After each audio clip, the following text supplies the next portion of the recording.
তেল, এই সেমই, এই যে আটা, এই যে চিনি, যাযাবতী লাগে দুধ, জিরি মশলা, তারপরে ময় মশলা যা যেমনি লাগে বুঝলেন। ঈদে খাওয়ার জন্য যথেষ্ট পরিমাণে মার্কেট আছে।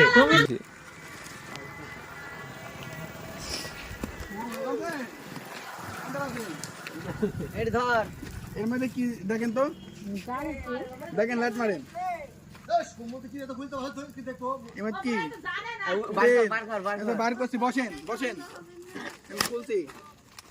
তেল, এই সেমই, এই যে আটা, এই যে চিনি,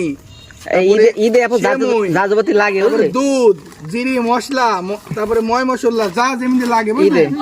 ঈদে খাওয়ার জন্য যথেষ্ট পরিমাণে মার্কেট আছে। আমার একটা সংগঠন আছে, প্রত্যেকটা ছেলেপিলের ভিতর যুক্ত আছি। আমরা এসে কি মানব উন্নয়ন রক্তযোদ্ধা একটা সংগঠন থেকে আসি, বুঝতে পারলেন। এই সংগঠনের কাজ যারা অসহায় দরিদ্র আছে তাদেরকে ঈদের একটা উপহার দেয়। আপনি কি উপহার দিলেন, আপনি খুশি তো? আর দোয়া করবেন যাতে আমরা ভালো জায়গায় যেতে পারি। ঠিক আছে, ঠিক আছে।